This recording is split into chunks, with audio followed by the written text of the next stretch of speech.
Hi all, welcome to my channel thought digger. మీ అందరికీ thought digger ఛానల్కి స్వాగతం. ఈ ఛానల్ మీకు పురాతన దేవాలయాలు, పురాణాలు మరియు పవిత్ర గ్రంథాలు, హిందూ ఆచారాలు, పండుగలు, పర్వదినాలు గురించి మరియు ఈ ఆచారాల వెనుక దాగి ఉన్న పరమార్థాన్ని తెలియజేస్తుంది.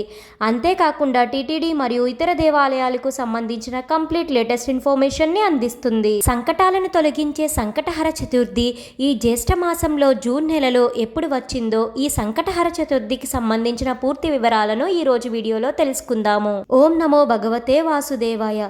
సకల విఘ్నాలకు అధిపతి ఆ గణేశుడు. నిత్యం విఘ్నేశ్వరుడిని పూజిస్తే అన్ని సంకటాలు, బాధలు తొలగిపోతాయని పండితులు చెప్తారు. మరీ ముఖ్యంగా ప్రతి మాసంలో పౌర్ణమి వెళ్ళాక వచ్చే 4వ రోజు కృష్ణపక్ష చతుర్దశి నాడు శ్రీ విఘ్నేశ్వర స్వామివారిని ఆరాధిస్తే అన్ని బాధలు తొలగిపోతాయని చెప్తారు. కృష్ణపక్ష చతుర్దశినే సంకటహర చతుర్థి లేదా సంకష్టి చతుర్థిగా పిలుస్తారు. ఈ రోజు శ్రీ విఘ్నేశ్వర స్వామివారికి అంకితం చేయబడింది. ముద్గల పురాణంలో చెప్పినట్టుగా శ్రీ గణపతి స్వామివారికి 32 స్వరూపాలు ఉంటాయి. వాటిలో 32వ స్వరూపమే సంకటహర గణపతి. ఈ సంకష్టహర గణపతి వరదహస్తాలతో ఎడమ తొడపై దేవేరిని కూర్చోబెట్టుకొని ఉంటారు. ఈ స్వామికి ప్రతి నెలలో కృష్ణపక్షంలో వచ్చే చతుర్దశి తిథి అంటే మహాప్రీతి. అందుకనే ఈ స్వామిని కృష్ణపక్ష చతుర్దశి రోజు అనగా సంకష్టహర చతుర్దశి నాడు ఎవరైతే పూజిస్తారో వారికి కష్టాలను దూరం చేస్తారని చెప్తారు. అయితే ఈ జ్యేష్ఠ మాసంలో జూన్ 25వ తేదీ మంగళవారం వచ్చే సంకటహర చతుర్థిని అంగారక చతుర్థిగా పిలుస్తారు. ఎప్పుడైనా మంగళవారం చతుర్థి కలిసి వస్తే అంగారక చతుర్థిగా పిలుస్తారు. ఈ రోజు ముఖ్యంగా సంకటహర చతుర్థి వ్రతాన్ని శ్రీ విఘ్నేశ్వర స్వామివారిని పూజిస్తే అద్భుతమైన ఫలితాలు కలుగుతాయని చెప్తారు.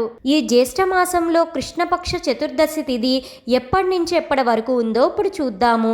జూన్ 24 సోమవారం రాత్రి 2:59 చతుర్దశి తిథి ప్రారంభమై జూన్ 25 మంగళవారం రాత్రి 1:17 ముగుస్తుంది. సాయంత్రానికి చతుర్దశి తిథిని ఉండేలా చూసుకోవాలి. అంటే చంద్రోదయ సమయానికి చతుర్దశి తిథి ఉండాలి. అందుకనే జూన్ 25 మంగళవారం సంకష్టహర చతుర్థిని నిర్వహించాలి.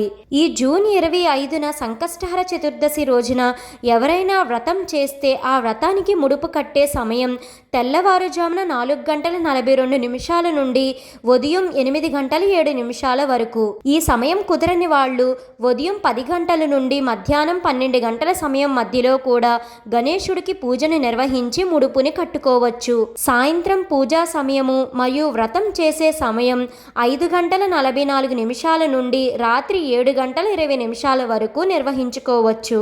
ఈ రోజున ఉదయం నుంచి ఉపవాసంతో ఉండి సంకష్టహర చతుర్థి వ్రతాన్ని ఆచరించిన వారు మరియు గణేశుణ్ణి పూజించిన వారు చంద్రుణ్ణి చూసిన తర్వాత ఉపవాసాన్ని విరమించుకుంటారు.